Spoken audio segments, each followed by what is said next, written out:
బులెటిన్లో breaking news చూస్తున్నాం. ప్రణయ్ హత్య కేసులో నిందితులకు జీవిత ఖైదు విధించింది, తుది తీర్పునిచ్చింది నల్గొండ ఎస్సీ ఎస్టీ కోర్టు. దానికి సంబంధించిన బ్రేకింగ్ న్యూస్ చూస్తున్నాం. 2018లో ప్రణయ్ హత్య జరిగింది. ఇది రెండు తెలుగు రాష్ట్రాల్లో కూడాను అప్పట్లో కూడా సంచలనం సృష్టించింది. అలాగే ఇందులో A1 గా అమృత తండ్రి మారుతీరావు కూడా ఉండడం జరిగింది. అలాగే A6 గా అమృత బాబాయ్ ఉన్నారు. అలాగే A2 గా సుఫారీకి చెందిన సుఫారీ గ్యాంగ్ కి సంబంధించిన వ్యక్తి ఉన్నారు. వీరికైతే తుది తీర్పునిచ్చింది నల్గొండ ఎస్సీ ఎస్టీ కోర్టు. జీవిత ఖైదీని విధిస్తూ కూడాను ప్రణయ్ హత్య కేసులో నిందితులకైతే జీవిత ఖైదీని విధిస్తూ నల్గొండ కోర్టు తుది తీర్పు ఇవ్వడం జరిగింది. 2018లో ప్రణయ్ హత్య జరిగింది. అప్పట్లో రెండు తెలుగు రాష్ట్రాల్లో కూడా సంచలనం సృష్టించింది ఈ హత్య కూడాను. అమృత ప్రణయ్లు సంబంధించి కూడా ప్రణయ్ హత్య కేసులో నిందితులుగా ఉన్నట్టు వారికి జీవిత ఖైదీనైతే విధించడం జరిగింది. నల్గొండ ఎస్సీ ఎస్టీ కోర్టు తుది తీర్పునిచ్చింది. నల్గొండ ఎస్సీ ఎస్టీ కోర్టు నిందితులకు జీవిత ఖైదీని విధిస్తూ కూడా తుది తీర్పునివ్వడం జరిగింది. ఇందులో A1 గా అమృత తండ్రి ప్రణయ్ ఉండడం, మారుతీరావు ఉండడం జరిగింది. మారుతీరావు 2020లో ఆయన ఆత్మహత్య చేసుకున్నారు. అలాగే A2 గా సుఫారీ గ్యాంగ్ కి సంబంధించిన గ్యాంగ్ లీడర్ ఉన్నారు. అలాగే ఈ కేసులో ముఖ్యంగా A6 గా అమృత బాబాయ్ కూడా ఉన్నారు. ప్రణయ్ హత్య కేసులో నిందితులకు జీవిత ఖైదీని విధిస్తూ కూడాను తుది తీర్పు ఇవ్వడం జరిగింది. దానికి సంబంధించిన బ్రేకింగ్ న్యూస్ చూస్తున్నాం.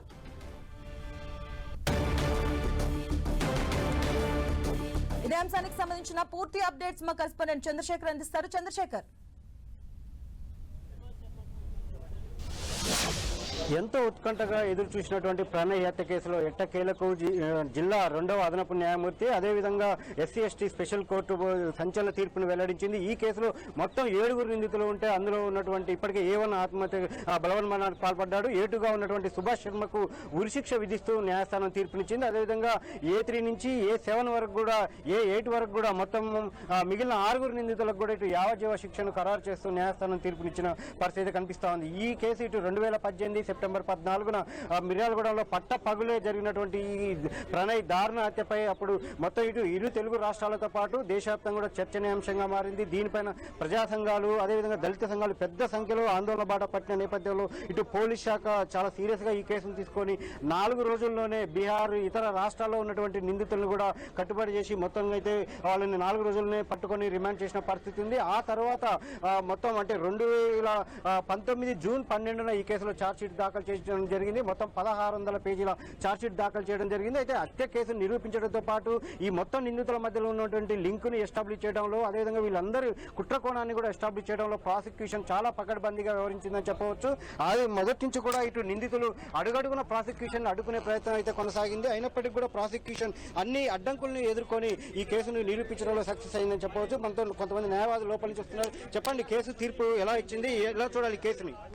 ఈ రోజు ఇచ్చిన తీర్పు నిన్ననే మార్చి 5 అంతర్జాతీయ మహిళా దినోత్సవం జరిగింది. మరి ఒక మహిళ మరి ప్రణయ్ హత్యలో ఎవరైతే భార్య ఉన్నదో ఆ భార్యకి ఈ రోజు చాలా సంతోషకరమైన వార్తగా మనం చూడొచ్చు.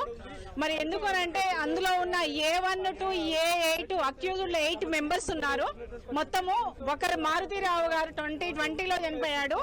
మరి A2కి లైఫ్ మరణ శిక్ష విధించడం అనేది జరిగింది. చాలా హర్షిస్తున్నాం. ఈ రోజు నిజంగానే ఒక మహిళ న్యాయమూర్తి ద్వారా ఒక మహిళకు న్యాయం జరిగిందని ఒక అడ్వకేట్ గా నేను చెప్తున్నాను. ఇంకొకటి ఏంటంటే ఎస్టీ అట్రాసిటీ కేసు కూడా అందరికీ పడింది. మిగిలిన వాళ్ళందరికీ కూడా ఇంప్రీజ్మెంట్ పర్ లైఫ్. మరి వాళ్ళకు మిగిలిన వాళ్ళకు 3, 4, 5, 6, 7 మెంబర్స్ కి పడింది. మరి ఈ తీర్పుని ఒక మహిళా న్యాయమూర్తి వెలువరించడం అనేది చాలా చాలా హర్షించదగ్గ అంశంగా భావిస్తున్నాం. ఈ రోజు చాలా శుభదినంగా భావిస్తున్నాం. ఎందుకంటే సొసైటీలో భయము భక్తి లేకుండా పోయింది. ఒక మనిషి ప్రాణాన్ని తీయడం ఈజీ అయిపోయింది. దట్ అందులో ఒక బడుగు బలహీన వర్గాల బిడ్డను చంపడం అంటే ఈజీ అయిపోయింది. మరి ఈ తీర్పుతోటన్న సొసైటీకి ఒక మంచి గుడ్ మెసేజ్ వెళ్ళాలి. మరి ఇలాంటి ఒక క్యాస్టిజం మీద ఒక మూర్ఖులు ఎవరైతే ఉన్నారో మరి వాళ్ళకు తగిన శిక్ష ఈ రోజు పడిందని నేను భావిస్తున్నాను. అంటే ఏదైతే తీర్పు వెల్లడించే ముందు నిందితుల తరపు కూడా వర్షన్ వింటారు కదా, ఏమని చెప్పారు న్యాయమూర్తి? అక్కడ జరిగిన పరిణామాలు ఎలా? వాళ్ళ వర్షన్ ఎవరైనా చెప్తారు. దొంగతనం చేసినోడు తప్పించుకోవడానికి రకరకాల కారణాలు చెప్తారు. ఆ కారణాలను ఏంటి కోర్టు పరిగణలోకి తీసుకున్నప్పటికీ అది కరెక్ట్ అయింది కాదు. దాంతో పాటు మరికొంతమంది న్యాయవాదులు ఉన్నారు. చెప్పండి, ఈ రోజు తీర్పు ఎలా చూడాలి? ఈ తీర్పు సంబంధించి జరిగిన పరిణామాలు ఎలా? ఈ హత్య మొత్తం దేశాన్ని ఒక రోజు ఉలికిపడేటట్టుగా చేసింది ప్రణయ్ హత్య.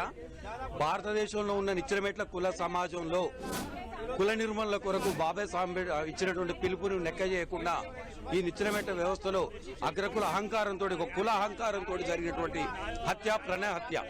ప్రేమ వివాహాన్ని అడ్డం పెట్టుకొని జరిగినటువంటి హత్య. కానీ ఇలా ఈ తీర్పు కుల అహంకార చర్యలకు ఒక హెచ్చరిక లాంటిది. ఇది భవిష్యత్తులో మళ్ళీ ఇలాంటి కులంకార హత్యలు జరగకుండా ఉండడానికి ఒక హెచ్చరికగా పనిచేస్తుందని మేము భావిస్తాం.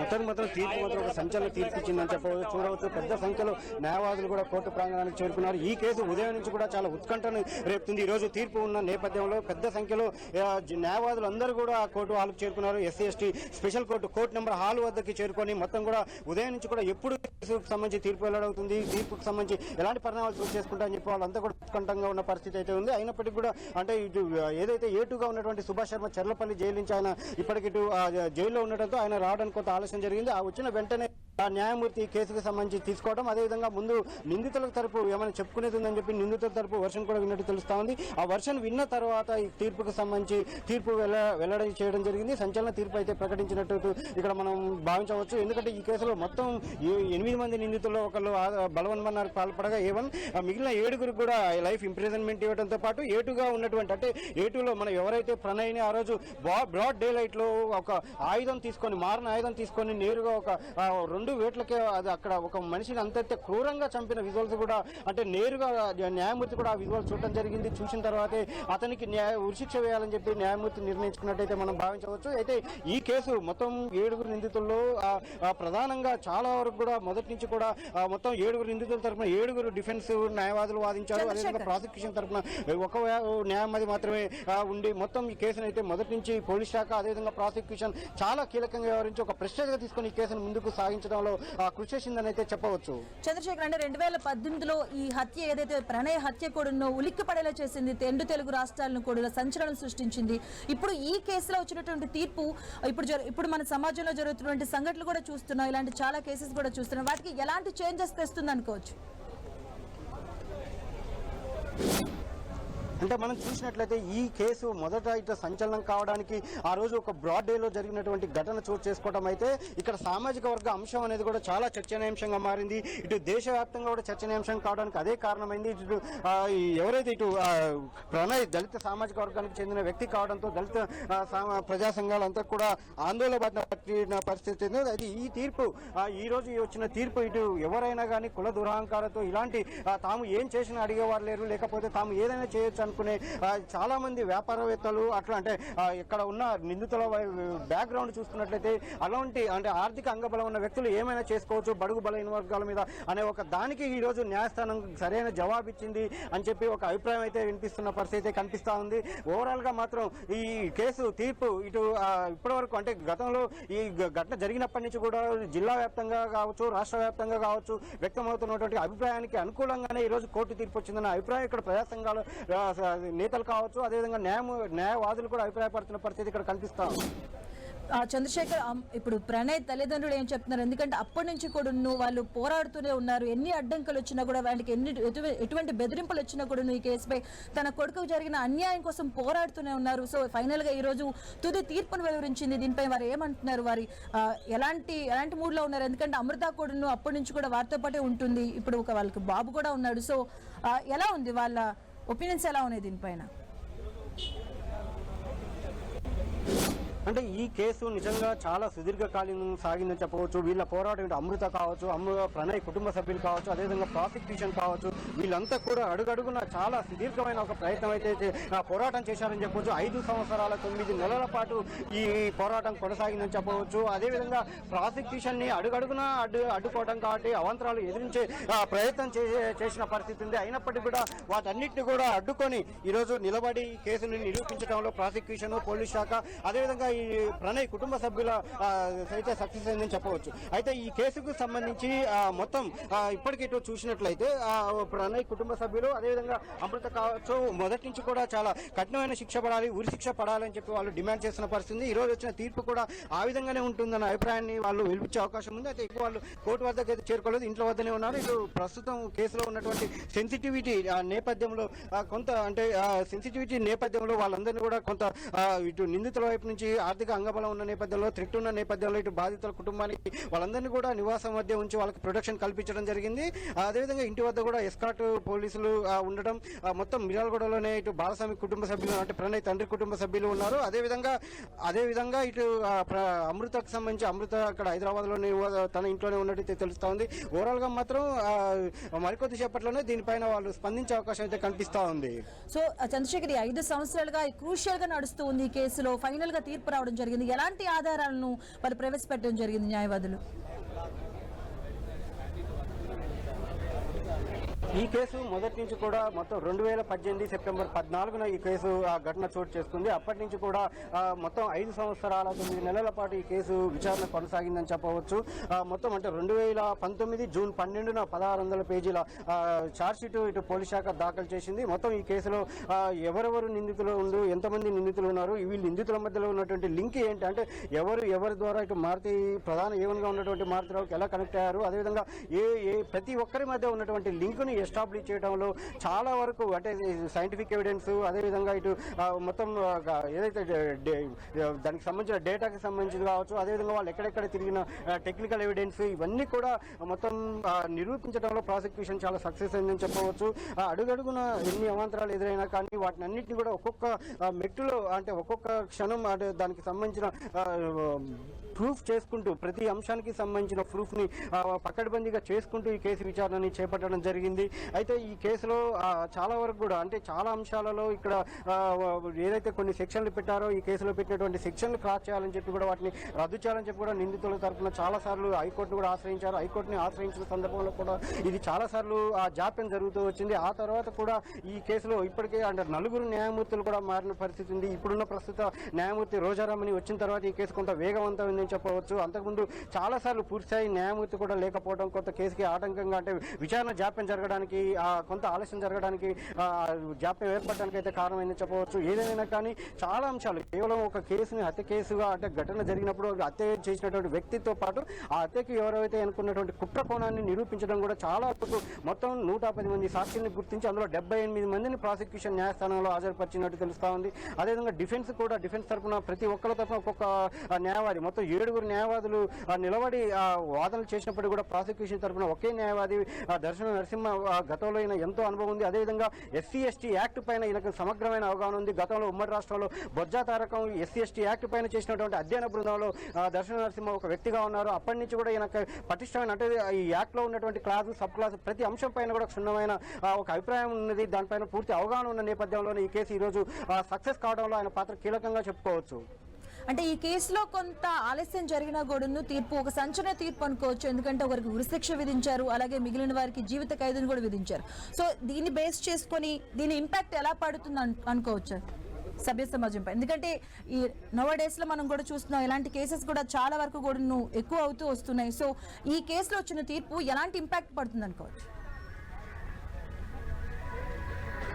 ఖచ్చితంగా ఈ కేసులో ఏదైతే న్యాయస్థానం వెల్లడించిన తీర్పు ఇటు సభ్య సమాజం పైన మంచి అభిప్రాయం అయితే కనిపించే అవకాశం కల్పిస్తూ ఉంది. ఎందుకంటే ఎవరైనా కానీ సామాజిక వర్గాల నేపథ్యంలో ఇటు కేవలం ఆర్థిక అంగబలం ఉన్నంత మాత్రాన కొంత తక్కువ బడుగు బలహీన వర్గాల మీద ఇష్టం వచ్చినట్టు నేరాలకు పాల్పడటానికి కానీ లేదంటే కేవలం ఒక సామాజిక వర్గాన్ని తీసుకొని సామాజిక వర్గ కారణంతో ఒక వ్యక్తిని అత్యంత అమానవీయంగా దారుణంగా హత్య చేయాలన్న ఒక అభిప్రాయం భవిష్యత్తులో ఎవరికి కలగకూడదు. ఇలాంటి వారికి కఠిన శిక్షలు విధించాలన్న అభిప్రాయం చాలా వరకు వినిపిస్తుంది. ఈ ఘటన తర్వాత కూడా చాలా ఘటనలు చోటు చేసుకున్న నేపథ్యంలో ఖచ్చితంగా ఈ తీర్పు భవిష్యత్ ఇప్పుడున్న సమాజంలో చాలా వరకు చర్చనీయాంశం అయ్యే అవకాశం ఉంది. అదేవిధంగా ఒక ఇలాంటి నేరాలకు పాల్పడాలంటే ఒక భయాందోళనకు గురయ్యేలా అంటే నిందితులు ఎవరైనా భయాందోళనకు గురయ్యేలా ఈ తీర్పు ఉందనే ఒక అభిప్రాయం అయితే వినిపిస్తా ఉంది. ఏదైనా కానీ ఈ తీర్పు ఇటు చాలా వరకు ఇటు ఇక్కడ ఉన్నటువంటి న్యాయవాదులు కావచ్చు ప్రజా సంఘాలు అయితే స్వాగతిస్తున్న పరిస్థితి ఇక్కడ ఉంది. మరికొద్ది సేపట్లోనే అమృతకు సంబంధించిన కుటుంబ సభ్యులు అదేవిధంగా ప్రణయ్ కుటుంబ సభ్యులు కూడా దీనిపైన స్పందించే అవకాశం కూడా కనిపిస్తా ఉంది. చంద్రశేఖర్ రెడ్డి, ఈ కేసులో A1 గా ముఖ్యంగా అమృత తండ్రి ఉండడం జరిగింది మారుతీరావు. సో మనం చూడొచ్చు A1 గా మారుతీరావు ఫైన్ అమౌంట్, అట్లాగే A3 నుంచి A8 వరకు లైఫ్ ఇంప్రిజన్మెంట్ ఇవ్వడం జరిగింది. ముఖ్యంగా ఈ తీర్పు సమాజం పట్ల మార్పును ప్రతిబింబిస్తుందని చెప్పి ఆశిస్తా ఉన్నాం. నేను డిసెంబర్ 2, 2019లో స్పెషల్ పీపీగా, నా పేరు దర్శన నరసింహ, స్పెషల్ పీపీగా అపాయింట్ జిల్లా కలెక్టర్ గారు పెరమల్ల బాలస్వామి యొక్క అభ్యర్థన మేరకు నన్ను స్పెషల్ పీపీగా దీంట్లో నియమించడం జరిగింది. నియమించిన తర్వాత trial before, comments trial before A1 మరణించడం జరిగింది. కాబట్టి ఆ తర్వాత కేసు స్పీడ్ గా ట్రయల్ కమెంట్స్ చేయడం జరిగింది. ముఖ్యంగా దీంట్లో హై విట్నెస్ రికార్డ్ చేసినటువంటి ఆ రోజు ఉన్నటువంటి judge, honourable judge Bhavani madam గారు ఐ విట్నెస్లు రికార్డ్ చేశారు. ఆ తర్వాత Tirupati sir SC/ST PO act special judge వారు కూడా PW4 నుంచి 16 వరకు రికార్డ్ చేశారు. ఆ తర్వాత మేడం ఇప్పుడు special judge honourable SC/ST court special judge గారు రోజా రమణి గారు ఈరోజు కీలకమైన తీర్పు ఇచ్చింది. ఈ తీర్పు సమాజం పట్ల ఖచ్చితంగా ప్రభావితం చేస్తుంది. కుల గజ్జితోటి ఎవరైతే కులంలో కొట్టుమిట్టాడుతున్నారో వాళ్ళకి ఇది చెంపపెట్టుగా దీన్ని భావించవచ్చని తెలియజేస్తున్నాను.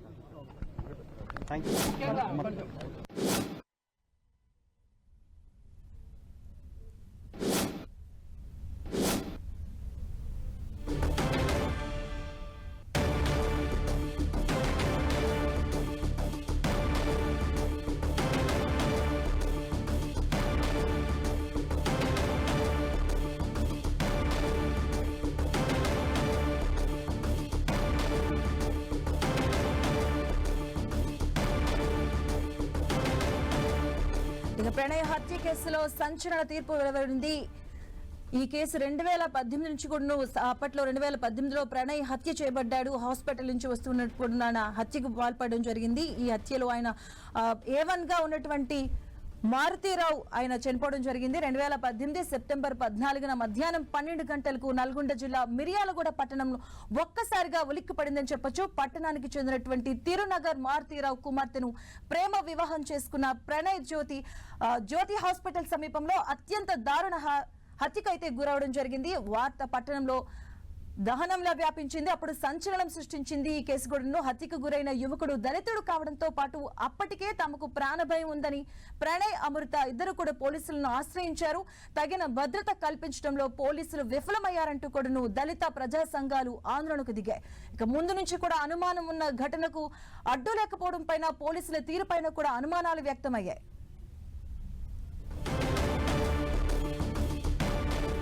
ఇదే అంశానికి సంబంధించిన పూర్తి అప్డేట్స్ మా కరెస్పాండెంట్ చంద్రశేఖర్ అందిస్తారు. చంద్రశేఖర్. మాధవి, నల్గొండ జిల్లాలో 2018 సెప్టెంబర్ 14న చోటు చేసుకున్నటువంటి పెరుమాళ్ల ప్రణయ్ హత్య కేసు ఇటు రెండు తెలుగు రాష్ట్రాలతో పాటు దేశవ్యాప్తంగా చర్చనీయాంశంగా మారిందని చెప్పవచ్చు. ఈ కేసులో మొదటి నుంచి కూడా చాలా ఎంతో సెన్సేషనల్ గా మారినటువంటి ఈ కేసులో అడుగడుగున ఎన్నో అవరోధాలు ఎదుర్కొని ఈరోజు ప్రాసిక్యూషన్ కేసును నిరూపించింది. దీనికి సంబంధించి మొత్తం 8 మంది నిందితుల్లో A1 గా ఉన్నటువంటి వ్యక్తి బలవన్మరణానికి పాల్పడ్డారు. ఆ తర్వాత ఈ మిగతా 7 నిందితులకు కూడా చేసిన పరిస్థితి ఉంది. అయినప్పటికీ కూడా ఈ కేసులో A2 గా ఉన్నటువంటి వ్యక్తికి ఉరిశిక్ష వేయడంతో పాటు మిగతా నిందితులు అందరికీ కూడా యావజ్జీవ శిక్షను ఖరారు చేస్తూ ఈ రోజు న్యాయస్థానం తీర్పించి ప్రస్తుతం మనతో ఇటు స్పెషల్ పబ్లిక్ ప్రాసిక్యూటర్ గా ఉన్నటువంటి దర్శన నరసింహ ప్రస్తుతం మనకు సార్. చెప్పండి, ఈ కేసులో మొదటి నుంచి కూడా మీరు చాలా పకడ్బందీగా ఉన్నారు, అదేవిధంగా కుట్రకోణాన్ని నిరూపించడంలో కూడా చాలా సక్సెస్ అయ్యారు. ఎలా కానీ నడిచింది ప్రాసిక్యూషన్? మొత్తంగా దాదాపు 78 మంది సాక్షులను విచారించడం జరిగింది. ఈ 78 మందిలో ఐఓతో పాటు IOP శ్రీనివాస్ గారితో పాటు 78 మందిని కోర్టు వారు విచారణ చేయడం జరిగింది. సాక్ష్యాన్ని రికార్డు చేయడం జరిగింది.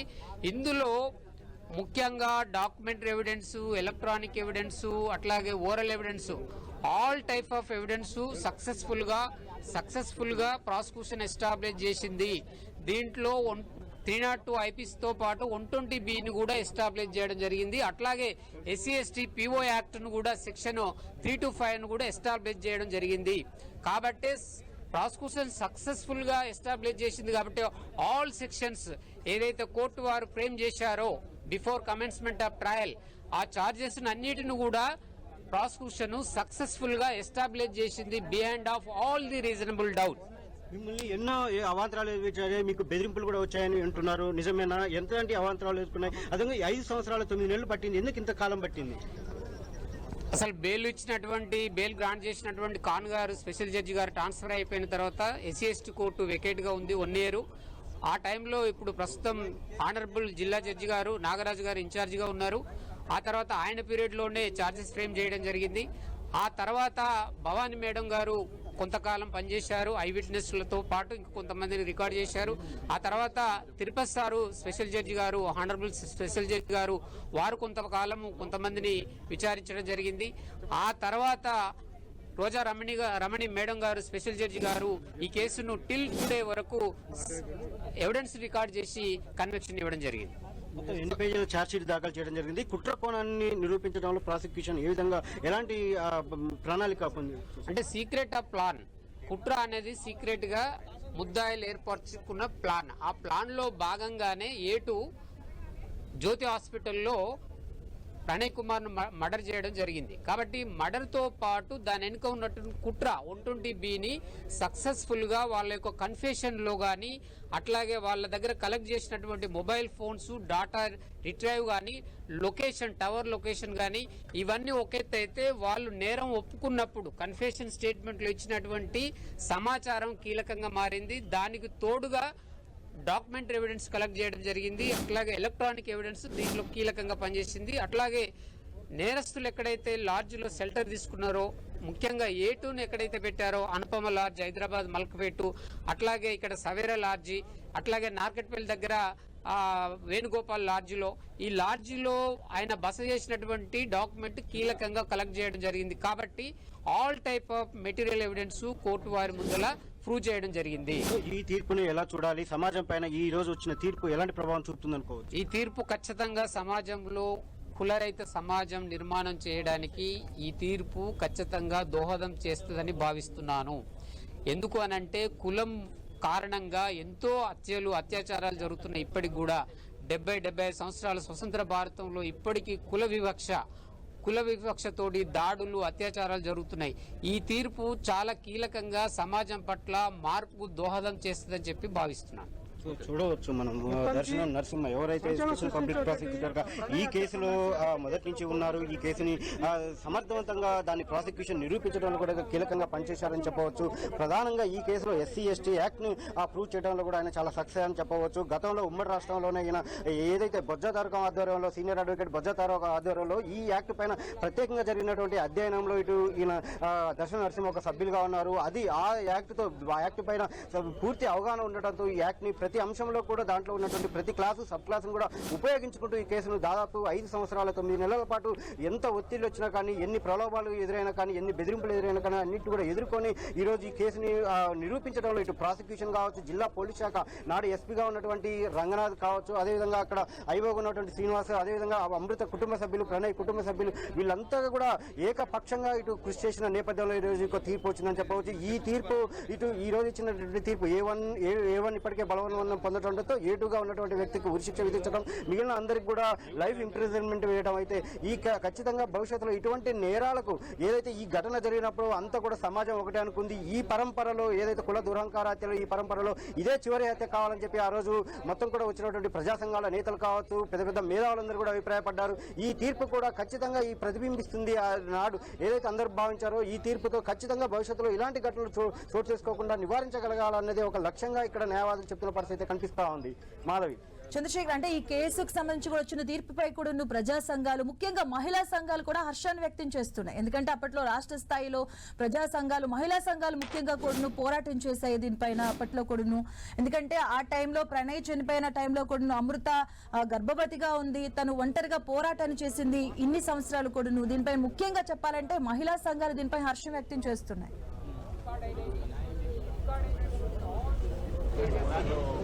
మాధవి, వాస్తవమే ఇది ప్రతి సంఘం కూడా అంటే ప్రజా సంఘాలు కావచ్చు, మహిళా సంఘాలు కావచ్చు, అందరూ కూడా హర్షం వ్యక్తం చేస్తున్నారు ఈ తీర్పు విన్న వెంటనే. వాస్తవంగా ఘటన జరిగిన సమయంలో ప్రణయ్ భార్య అమృత గర్భిణిగా ఉన్నారు.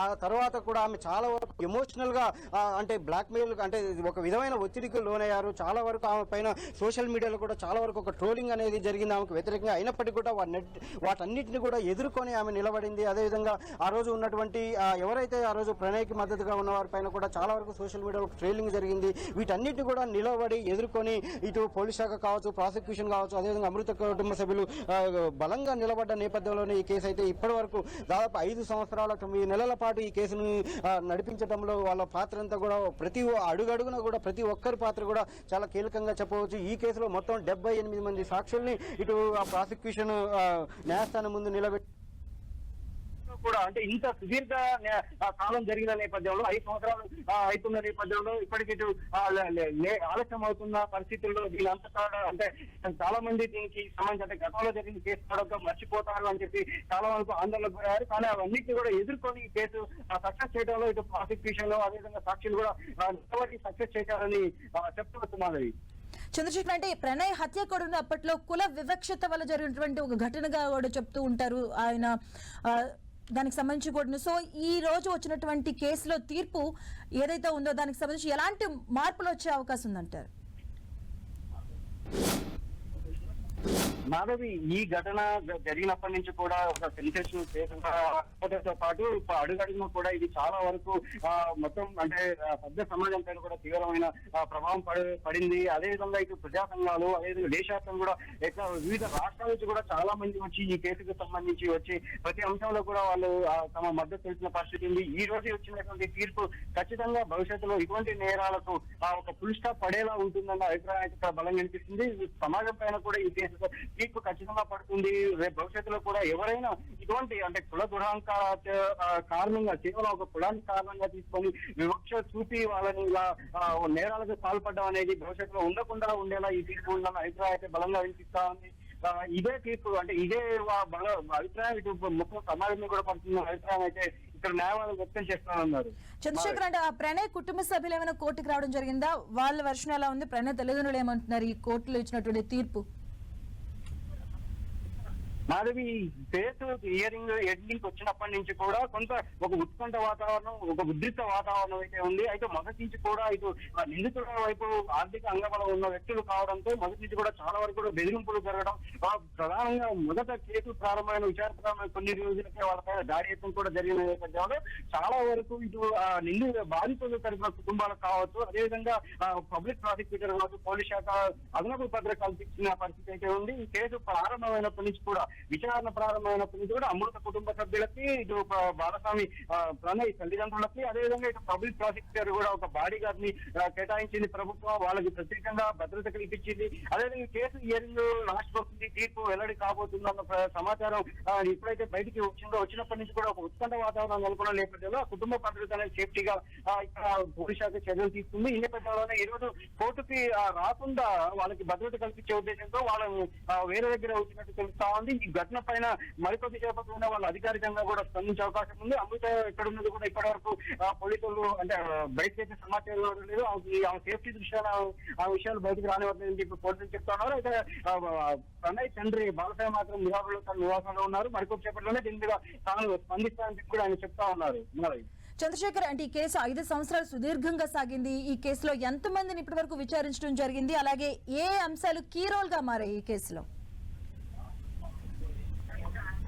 మాధవి, ఈ కేసు 5 సంవత్సరాల 9 నెలల పాటు సుదీర్ఘంగా కొనసాగింది. ఈ కేసులో మొత్తం 4 న్యాయమూర్తులు కూడా మారిపోవడం జరిగింది. ఆ తర్వాత ఇటు చాలా వరకు ఈ కేసులో ఏదైతే ప్రాసిక్యూషన్ ఎత్తిన చాలా అంశాలను ఇటు డిఫెన్స్ తరఫున హైకోర్టు వెళ్లి సవాల్ చేయడం, హైకోర్టుకు వెళ్లి మళ్ళీ అక్కడ విచారణ జరగడం, ఇట్లాంటి సందర్భంలోనే చాలా అంశాల్లో అడుగడుగున ఇటు అవాంతరాలు ఏర్పడినా కానీ దాదాపు చాలా అంశాలు ప్రధానంగా ఈ కేసులో ఒక మర్డర్ అంటే సుభాష్ శర్మ అనే వ్యక్తి మర్డర్ చేయడాన్ని డే లైట్ లో చాలా మంది ప్రత్యక్ష సాక్షులు చూసి చెప్పినప్పటికీ కూడా ఈ సుభాష్ శర్మని మారుతిరావే చేయించిందనడానికి ఉన్నటువంటి లింక్ కోణాన్ని, అంటే ఆ ఇద్దరి మధ్య ఉన్నటువంటి రిలేషన్ ని ఎస్టాబ్లిష్ చేయడం అనేది చాలా కీలకంగా మారింది ప్రాసిక్యూషన్. మొదటి నుంచి కూడా దాదాపు 8 మంది నిందితులు ఇందులో ఉన్నారు. అంటే వాస్తవానికి మొదట అరెస్ట్ అంటే సెప్టెంబర్ 14న ఈ కేసు ఘటన జరిగినప్పుడు, ఆ తర్వాత 4 రోజులకి పోలీసులు నిందితులు అరెస్ట్ చేశారు. ఆ సమయంలో కేవలం 7 నిందితులు మాత్రమే ఉన్నారని చెప్పి భావించారు. 7 నిందితుల్ని మీడియా ముందు ప్రవేశపెట్టారు. కానీ ఏదైతే దర్యాప్తు చేస్తూ షార్ట్ షీట్ దాఖలు చేసేటప్పుడు జరిగినటువంటి దర్యాప్తులో మరొక నిందితుడు ప్రధానంగా ఈ ఘటన ఏదైతే సెప్టెంబర్ 14న జరిగినటువంటి ఘటనలో ఈ నిందితులు ఎవరైతే సుభాష్ శర్మ కావచ్చు, అప్పుడు అక్కడ అఫ్జర్ అలీ కూడా ఉన్నారు. అఫ్జర్ అలీ వీళ్ళంతా ఒక ఆటోలో అక్కడికి వచ్చినట్టు, ఆ ఆటోలోనే గతంలో 2 సార్లు అటెంప్ట్ జరిగింది. అంటే ఏదైతే 2018 సెప్టెంబర్ 14 కంటే ముందు కూడా 2 సార్లు అతని పైన అటెంప్ట్ ట్రై చేశారు. కానీ అక్కడ ఫెయిల్ ఆటోలో కూడా ఇదే ఆటోలో వాళ్ళు ప్రయాణించినట్టు తెలిసింది.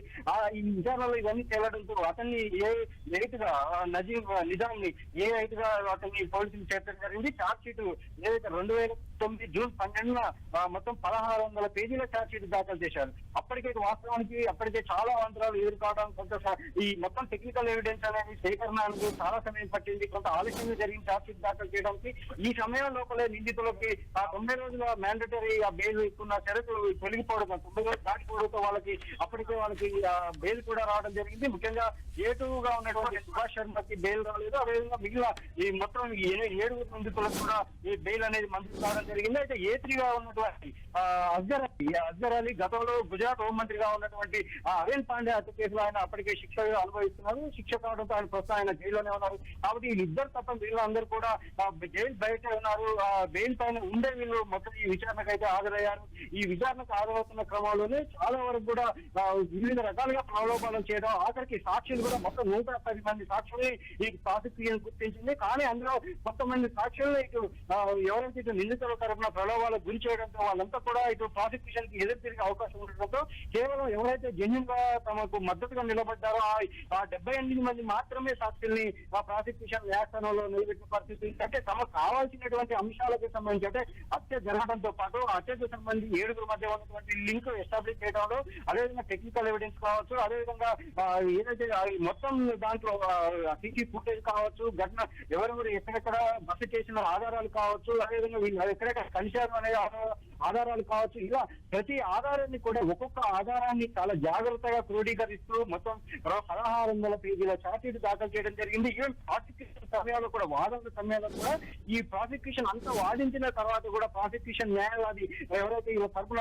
నిందితులకు బాధితులకు మద్దతుగా నిలబడి వాదించినటువంటి ప్రాసిక్యూషన్ తరపు న్యాయవాది ఈ తన వాదనంతా కూడా ఒక నోట్ రూపంలో ఇస్తానని చెప్పి కూడా న్యాయస్థానాన్ని కోరడంతో కోర్టు కొంత అనుమతించింది. మొత్తం 470 పేజీల వాదనని ఆయన సమర్పించడం జరిగింది. ఆ తర్వాతనే ఇటు డిఫెన్స్ తరఫున వాదనలు పూర్తయ్యాయి. డిఫెన్స్ తరఫున చాలా వరకు ఈ ముఖ్యంగా ఇందులో పెట్టినటువంటి కీలక సెక్షన్లోని తప్పించుకునే ప్రయత్నం అయితే కొనసాగింది. ఆ సెక్షన్లని ఎలా ఈ సెక్షన్ అప్లికేబుల్ కావు అని చెప్పి నిరూపించడం, ముఖ్యంగా SC/ST యాక్ట్ దీనికి అప్లికేబుల్ కాదని చెప్పి కూడా నిరూపించడానికి డిఫెన్స్ తరఫున తీవ్ర ప్రయత్నం జరిగింది. అయినప్పటికీ కూడా వీటన్నిటిని కూడా ప్రాసిక్యూషన్ ఒక్కొక్క అంశాన్ని తొలగించుకుంటూ ఎదుర్కొంటూ ప్రాసిక్యూషన్ బలంగా నిలబడింది. ముఖ్యంగా పోలీస్ శాఖ, లేదా ప్రాసిక్యూషన్ న్యాయవాదులు వీళ్ళంతా కూడా బలంగా నిలబడటంతోనే ఈ కేసు ఇంతవరకు నడిపించగలదని చెప్పవచ్చు. ఎందుకంటే డిఫెన్స్ తరఫున ఇటు హైకోర్టు నుంచి సీనియర్ అడ్వకేట్ల బృందం దిగింది. చాలా వరకు మొత్తం 7 నిందితులకు సంబంధించి ఒక్కొక్క నిందితుడికి ఒక్కొక్క న్యాయవాది రిప్రజెంట్ చేసిన పరిస్థితి ఉంది. ఇటువైపు కేవలం ఒకళ్ళు మాత్రమే రిప్రజెంట్ చేస్తున్న క్రమంలో మొత్తం కూడా ఈ డిఫెన్స్ ని ఎదుర్కొంటూ చాలా అంశాలు ఎదుర్కొంటూ చాలా వరకు ఒక ఉత్కంఠభరిత వాతావరణంలో కేసు ఈ దర్యాప్తు ముఖ్యంగా చివరి దశలో, చివరి నెల రోజుల్లో జరిగినటువంటి విషయాలు చాలా కీలకం అని చెప్పవచ్చు. ఆ క్షణంలో ఇటు డిఫెన్స్ తరఫున వాదనలు ప్రారంభమైన తర్వాత కొంతమంది మీడియా ప్రతినిధులు కూడా డిఫెన్స్ తరఫున సానుకూలంగా చెప్పించుకునే ప్రలోభాలకు గురి ప్రయత్నం జరిగింది. అయినప్పటికీ కూడా చాలా వరకు ఈ కేసులో ఉన్నటువంటి సెన్సిటివ్ దృష్ట్యా చాలా వరకు అందరూ కూడా జెన్యూన్ గా మొదటి నుంచి ఏదైతే వాదన వినిపిస్తున్నారో అదే వాదన కట్టుబడి ఉన్నారు. కేవలం ఒక్కరిద్దరు మాత్రమే కొంత టెంప్ట్ అయినప్పటికీ కూడా దాన్ని ఎదుర్కోవడంలో, దాన్ని విచ్ఛిన్నం చేయడంలో ప్రాసిక్యూషన్ చాలా సక్సెస్ చెప్పవచ్చు. ఈ మొత్తం 5 సంవత్సరాలు 9 నెలల పాటు జరిగినటువంటి చాలా అంశాలలో ఎన్నో ఇబ్బందులు ఎదురైనప్పటికీ కూడా ఇప్పటికీ అమృత తనకంటూ ఒక చాలా వరకు సోషల్ మీడియాలో ఎంతో వ్యతిరేక ట్రోలింగ్ ఎదుర్కొన్నా కానీ వాటిని ఎదుర్కొని తను నిలబడి ఈ రోజు అనే ఒక ఎగ్జాంపుల్ గా తనకంటూ ఒక సొంత ఐడెంటిటీని నిరూపించుకున్న పరిస్థితి ఉంది. అదేవిధంగా ఇటు బాలస్వామి వీళ్ళంతా కూడా తమ రోజువారీ కార్యక్రమాలు కూడా ఘటన జరిగిన సందర్భంలో తమ రోజువారీ వ్యవసాయ కార్యక్రమాలు లేకపోతే ఇతర ఎంప్లాయీ అంటే వాళ్ళకి సంబంధించిన ఉద్యోగాలకు ఉపాధి పొందడానికి కూడా చాలా ఆందోళనకు గురైన పరిస్థితి. ఎక్కడ ఎవరేం చేస్తారని చెప్పి కూడా ఆందోళనకు గురైన పరిస్థితి. వాటన్నిటిని కూడా చేరుకొని వాళ్ళు ఒక సహజమైన జీవనానికి తిరిగి రావడంలో అదేవిధంగా వాళ్ళు మళ్ళీ ఇక్కడ అంటే ధైర్యంగా నిలబడటంలో పోలీస్ శాఖ వాళ్ళకి ఇచ్చిన సపోర్ట్ కావచ్చు, ప్రాసిక్యూషన్ వాళ్ళకి ఇచ్చిన సపోర్ట్ కావచ్చు, ఇవన్నీ కూడా ఈ రోజు కేసు బలంగా నిలబడటానికి బలమైన తీర్పు రావడానికి ఒక కారణంగా చెప్పవచ్చు. మాధవి చంద్రశేఖర్, ఫైనల్ గా ఈ 5 సంవత్సరాలు సుదీర్ఘ కాలంగా వారు ఎన్నో ఆటుపోట్లను ఎదుర్కొన్నారు, ఎన్నో బెదిరింపులకు కూడా గురయ్యారు. ప్రణయ్ తల్లిదండ్రులు తన కొడుకు హత్య పైన కూడా 5 సంవత్సరాలు కూడా అమృతతో పాటు కలిసి ఉండడం జరిగింది, పోరాటం చేశారు. సో మీడియాను కూడా ఆశ్రయించారు, ఎందుకంటే అప్పట్లో పోలీసుల పైన కూడా అసంతృప్తిని వ్యక్తం చేశారు. పోలీసులకి మేము కంప్లైంట్ ఇచ్చినా కూడా అంతగా పట్టించుకోవట్లేదని. సో ఫైనల్ గా ఒక సక్సెస్ఫుల్ గా వాళ్ళ తరపున అయితే తీర్పు రావడం జరిగింది. సో మీరు మీడియా ముఖంగా వచ్చి మాట్లాడే అవకాశాలు ఉంటాయా? ఖచ్చితంగా మాధవి, ఈ తీర్పు వచ్చిన తర్వాత స్పందిస్తా అని చెప్పి ఇప్పటికే అమృతాన్ని మనం సంప్రదించడం జరిగింది. అదేవిధంగా ప్రణయ్ తండ్రి బాలస్వామిని కూడా మనం సంప్రదించడం జరిగింది. వాళ్ళు నిన్నటి నుంచి కూడా అంటే ఈ రోజు తీర్పు వస్తున్న నేపథ్యంలో అసలు వాళ్ళు ఎలాంటి ఏమనుకుంటున్నారు, ఎలాంటి తీర్పు రావాలని కోరుకుంటున్నారు, దాని మీద స్పందించాలని కోరినప్పుడు కూడా ఇప్పటికే తాము అంటే ఉన్న పరిస్థితుల్లో తాము బయటకు వచ్చి మాట్లాడే పరిస్థితి లేదు. కాబట్టి మేము ఆ తీర్పు వెల్లడైన తర్వాతే మేము ఖచ్చితంగా దీని మీద స్పందిస్తామని చెప్పేది వాళ్ళు చెప్పడం జరిగింది. ఒకవేళ వాళ్ళు నేరుగా మీడియా ముందుకు వచ్చే అవకాశం లేకుండా కానీ ఒక స్వయంగా వీడియో రికార్డ్ చేసైనా మీడియాకు పంపాలని చెప్పి మనం రిక్వెస్ట్ చేయడం జరిగింది. ఈ రోజు సాయంత్రం వరకు ఖచ్చితంగా దీని మీద స్పందిస్తామని అయితే వాళ్ళకు మనకు ఒక హామీ ఇవ్వడం జరిగింది. అదేవిధంగా ఈ తీర్పు మీద ఖచ్చితంగా ఇటు మిర్యాలగూడ ప్రాంతం కావచ్చు, జిల్లాలో కావచ్చు ఒక వాతావరణం అయితే ప్రస్తుతం కనిపిస్తా ఉంది. ఎందుకంటే ఇన్నాళ్ళ నుంచి కూడా ఇటువంటి ఒక తీర్పు రావాలి అని చెప్పి బలంగా కోరుకుంటున్నారు. ఈవెన్ ఈ వాదనల సమయంలో కూడా గా ఉన్నటువంటి మారుతిరావు బలవంతంగా చెందినప్పుడు కూడా చాలా వరకు అమృత కావచ్చు లేకపోతే ఇటు బాధితుల తరఫున ఉన్నటువంటి వారు చాలా ట్రోలింగ్ గురయ్యారు. అయినప్పటికీ కూడా వాటన్నింటినీ కూడా తాము ఎదుర్కొని నిలబడి ఈ రోజు ఈ తీర్పు రావడంలో ఒక కీలక పాత్ర ప్రతి ఒక్కరిది ఉన్న నేపథ్యంలో ఈ తీర్పు మీద అన్ని సంఘాలు కావచ్చు, న్యాయవాదులు కావచ్చు, పోలీసులు కావచ్చు హర్షం వ్యక్తం చేస్తూ ఉన్నారు. ఖచ్చితంగా దీని మీద మరికొద్ది సేపట్లోనే జిల్లాకు సంబంధించిన ఎస్పీ అదేవిధంగా పోలీస్ అధికారులు కూడా దీని మీద స్పందించే అవకాశం ఉంది. అదేవిధంగా ఈ కేసులో మొదటి నుంచి కూడా సీరియస్ గా తీసుకున్నటువంటి మాది ఎస్పీ ఏవి రంగారావు ఇది చాలా కీలకంగా వ్యవహరించారని చెప్పవచ్చు. మొదట ఈ ప్రాసిక్యూషన్ కి సపోర్ట్ ఇవ్వడంతో కానీ వీళ్ళ ఫ్యామిలీకి సపోర్ట్ ఇవ్వటం కానీ చాలా కీలకంగా వ్యవహరించారు. ఆయన సపోర్ట్ బలంగా ఉండటం కానీ కొంత వీళ్ళు కూడా ఛాలెంజ్ గా నిలబడి ఈ రోజు ఇంతవరకు కేసులు తీసుకురావడం అనేది జరిగిందని చెప్పవచ్చు. కాబట్టి దీనిపైన అందరూ ఎవరైతే దీంట్లో మొదటి నుంచి ఇన్వాల్వ్ అయినారో వాళ్ళందరూ కూడా దీని మీద స్పందించే అవకాశం అయితే కనిపిస్తా ఉంది మాది. చంద్రశేఖర్, అంటే A1 గా ఉన్న మారుతిరావు 2020లో ఆయన ఆత్మహత్య చేసుకోవడం జరిగింది. అప్పట్లో ఆయన పోలీసులను కూడా కొంత మేనేజ్ చేశారు, ఆయన పోలీసుల పైన కూడా కొంత అసంతృప్తిని వ్యక్తం చేశారు ప్రణయ్ తల్లిదండ్రులు కూడా. అలాగే దాని తర్వాత 9 నెలల బెయిల్కి సంబంధించి కూడా కొంత అసంతృప్తి వ్యక్తపడింది అటువంటి ప్రజా సంఘాలు కావచ్చు, మహిళా సంఘాల నుంచి. సో అటువైపు నిందితుల నుంచి వెర్షన్ ఎలా ఉండింది అసలు ఈ కేసులో? మాధవి, అంటే ఈ కేసులో మొదటి నుంచి కూడా నిందితుల వైపు నుంచి ప్రధానంగా ఎవరైతే ఘటనకు పాల్పడ్డటువంటి ఏటు సుభాష్ శర్మ అతనితో మాకు సంబంధం లేదు అనే ప్రయత్నం మొదటి నుంచి కూడా మారుతిరావు సజీవంగా ఉన్నప్పుడు కానీ ఆ తర్వాత కూడా ఎక్కువగా ఈటు కాకుండా మిగతా అందరి తమకు సంబంధం లేదని చెప్పి నిరూపించుకునే ప్రయత్నం చేశారు. దాన్ని అంటే వీళ్ళందరికీ సంబంధం ఉంది, వీళ్ళందరి ప్రోద్బలంతోనే ఇటు A1 కావచ్చు అదేవిధంగా ఇతరుల సహకారం అందరూ కూడా సహకరించడం ఒక్కొక్క విధంగా సహకరించడం వల్లనే ఏటు ఈ ఘాతకానికి పాల్పడ్డాడని చెప్పి నిరూపించడంలో ఆ ప్రాసిక్యూషన్ చాలా వరకు చాలా అంశాలను లోతులోకి వెళ్ళి దీన్ని నిరూపించడానికి చాలా కృషి చేయాల్సి వచ్చింది. అంటే నిందితులు మొదటి నుంచి కూడా తమకు సంబంధం లేదు, ఇది కేవలం అంటే ముఖ్యంగా చూసినట్టయితే A6 గా ఉన్నటువంటి అమృత బాబాయ్ శ్రావణ్ మారుతిరావు సోదరుడు ప్రధాన సోదరుడు ఆయన అసలు ఈ కేసుకు నాకు సంబంధమే లేదు, వాళ్ళ కుటుంబంలో అన్నట్టు కూడా ఆయన చాలా సార్లు మాట్లాడడం జరిగింది. నిండు కోర్టులో కూడా ఆయన చాలా అంటే గట్టిగా కొంత మొదట విచారణ ప్రారంభంలో కొంత ఇష్యూ చేయడం జరిగింది. ఆ తర్వాత ఆయన గతంలో ఒక హోటల్లో మాట్లాడుతూ బెదిరించిన అంటే తానే చంపుతానని చెప్పి ప్రణయం చంపుతానని చెప్పి ఆయన బెదిరించిన ఆధారాలను ఇప్పుడు కోర్టుకి ప్రాసిక్యూషన్ సబ్మిట్ ఎస్టాబ్లిష్ చేయడంతో ఆయన లింక్ ని ఎస్టాబ్లిష్ చేయగలిగారు. అదేవిధంగా ఇతరులకు సంబంధించి కూడా ప్రతి అంశంలో కూడా తమకు సంబంధం లేదన్న ప్రతి నిందితులు, ముఖ్యంగా 8 మంది నిందితులకు సంబంధించి ఎక్కడెక్కడ ఎవరి ఇన్వాల్వ్మెంట్ ఉంది, ఎలా ఉంది, వీళ్ళందరూ ఎక్కడ తెలుసుకున్నారు, ఇలా ప్రతి అంశంలో కూడా తమకు తప్పించుకునే ప్రయత్నం చేసినప్పటికీ కూడా ప్రాసిక్యూషన్ మాత్రం ఎక్కడ వాళ్ళకి సడలిపోకుండా, ఎక్కడ వాళ్ళకి ఏ చిన్న అవకాశం ఉన్నా కానీ దాన్ని వదలకుండా దాన్ని నిరూపించడంలో సక్సెస్ చెప్పవచ్చు. వీటన్నిటి వల్లనే అంటే ప్రాసిక్యూషన్ పోలీసు యొక్క సంయుక్తంగా చేసినటువంటి ఒక పకడ్బందీగా పక్క ప్రణాళికతో ఈ యాక్ట్ ని ఉపయోగించుకొని చేసినటువంటి దాని కారణంగానే వీళ్ళంతా కూడా ఈ రోజు నిరూపించగలిగారని చెప్పవచ్చు. అదేవిధంగా SC/ST యాక్ట్ వర్తించాలని చెప్పి కూడా ఇటు డిఫెన్స్ తరఫున, నిందితుల తరఫున బలమైన వాదాలు అయితే ఏర్పడ్డాయి. వాళ్ళు అధ్యక్షులు కూడా ఇటు వేరే పద్ధతిలో చేసేవారు అని చెప్పి, అంటే వేరే హిందూ మతం పద్ధతి ప్రకారం కాకుండా వేరే మతం తరఫున చేశారు, వాళ్ళు చర్చకు వెళ్లారు అన్న కోణంలో కూడా ఇలాంటి చాలా అంశాలు వాళ్ళు ఈ డిఫెన్స్ తరఫున తెరపైకి తీసుకొచ్చినప్పుడు కూడా ఈ డిఫెన్స్ ప్రాసిక్యూషన్ అయితే వాటన్నిటినీ తిప్పుకొచ్చి తన బలమైన వాదాన్ని న్యాయమూర్తికి వినిపించడంతో న్యాయమూర్తి ఈ రోజు ఇటువంటి సంచలన తీర్పులు వెల్లడించారని చెప్పి అనుకోవచ్చు. మాధవ్.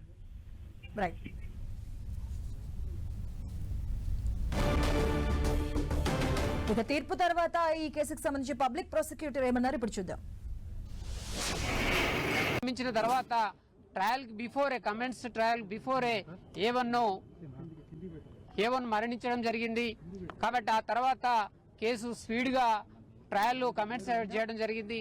ముఖ్యంగా దీంట్లో హై విట్నెస్ రికార్డ్ చేసినటువంటి ఆ రోజు ఉన్నటువంటి judge honourable judge Bhavani madam గారు ఐ విట్నెస్లు రికార్డ్ చేశారు. ఆ తర్వాత Tirupati sir SC/ST PO act special judge వారు కూడా PW4 నుంచి 16 వరకు రికార్డ్ చేశారు. ఆ తర్వాత మేడం ఇప్పుడు special judge honourable SC/ST court special judge గారు రోజా రమణి గారు ఈరోజు కీలకమైన తీర్పు ఇచ్చింది. ఈ తీర్పు సమాజం పట్ల ఖచ్చితంగా ప్రభావితం చేస్తుంది.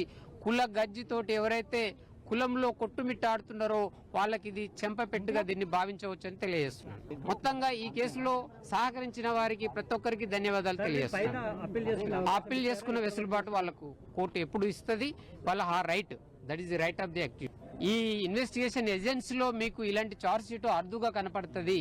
ఎక్కడ కూడా నేరస్తుడు తప్పించుకోలేనటువంటి పరిస్థితుల్లో ఫిక్స్ చేయడం జరిగింది. Pin to pin after commission of the murder, before after వాళ్ళు ఎక్కడెక్కడైతే ఉన్నారో, ఏ కదలికలు అయితే ఉన్నాయో టవర్ లొకేషన్ తో సహా పూర్తిగా వాళ్ళ facial identification of the A to facial తో సహా ప్రతిదీ కూడా వారు కలెక్ట్ చేశారు. ముఖ్యంగా documentary evidence, electronic evidence, scientific all type of evidence ను ప్రొడ్యూస్ చేయడం జరిగింది. ప్రాసిక్యూషన్ సక్సెస్ఫుల్ గా ఎస్టాబ్లిష్ చేయడం జరిగింది. కుట్ర కోణాన్ని ఎస్టాబ్లిష్ చేయడం జరిగింది. కాబట్టి ఈ తీర్పు ముఖ్యంగా ఈ తీర్పు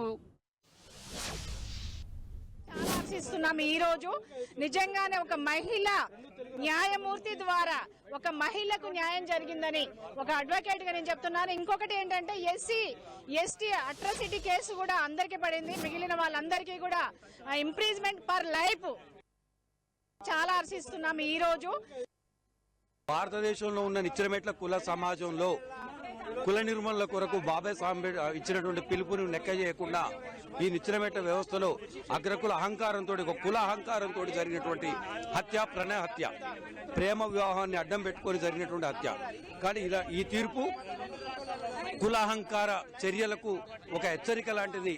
ఇది భవిష్యత్తులో మళ్ళీ ఇలాంటి కులహంకార హత్యలు జరగకుండా ఉండడానికి ఒక హెచ్చరికగా పనిచేస్తుందని మేము భావిస్తాం.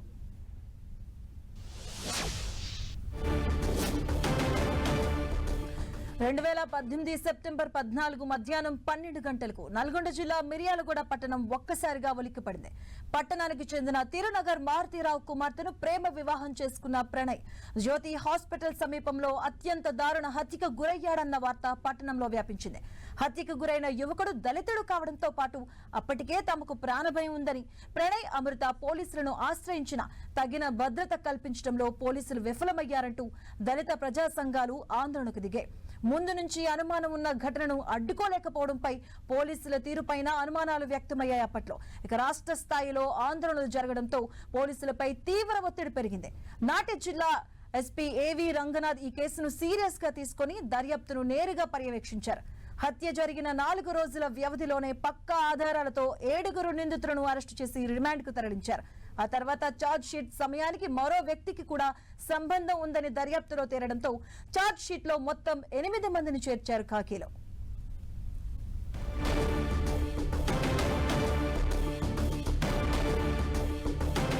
ఈ కేసును ప్రతిష్టాత్మకంగా తీసుకున్న పోలీస్ శాఖ అన్ని కోణాల్లో విచారణ పూర్తి చేసి 1600 పేజీల్లో ఛార్జ్ షీట్ నివేదికను రూపొందించింది.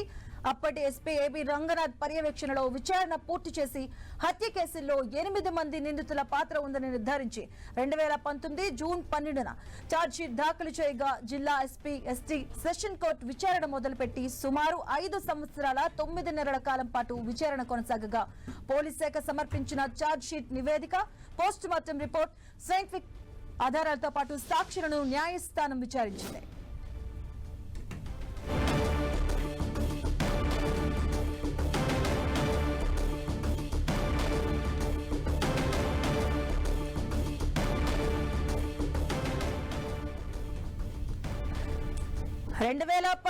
సెప్టెంబర్ 14న మధ్యాహ్నం 12 గంటలకు నల్గొండ జిల్లా మిర్యాలగూడ పట్టణం ఒక్కసారిగా ఉలిక్కిపడింది.